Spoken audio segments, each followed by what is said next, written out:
எனக்கு திடீர்னு ஒரு நாள் வந்து முதுகு ஃபுல்லா சரியான வலி வந்துச்சு.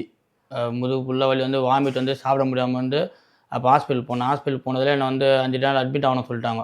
அட்மிட் ஆயிட்டு டெஸ்ட்லாம் எடுத்து பார்த்தாங்க. எடுத்து பார்த்ததுல எனக்கு பேன்கிரியாஸ் ப்ராப்ளம் அப்படின்னு சொன்னாங்க. சொன்னா அந்த முதுகு வலி மட்டும் 5 நாளா சாப்பிடாம ட்ரிப்ஸ் மட்டும் ஏத்தி அந்த முதுகு வலி மட்டும் நிறுத்திட்டாங்க. நிறுத்திட்டு அதுக்கப்புறம் திருப்பி வந்துட்டு ஆனா எனக்கு இப்போ கீழ உட்காந்தா இந்த இடம் வலிக்கும். ரொம்ப நேரம் வலிக்கும். உட்காந்தா திருப்பி முதுகு குத்தும்.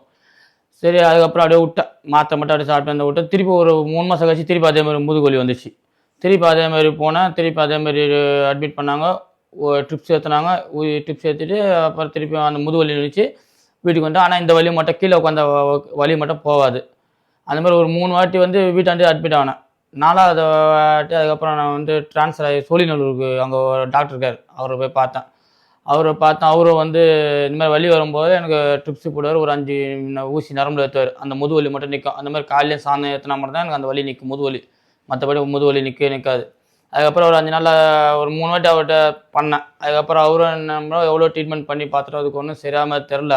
சரி நான் ஒரு டாக்டர் ஒருத்தர் இருக்காரு. அவர் என் ஃப்ரெண்டு தான். அவரு வந்து நான் சொல்றேன். நீ அவர்ட்ட போய் பாரு. ஃபோன் நம்பர் அவர் தான் குடுத்தாரு.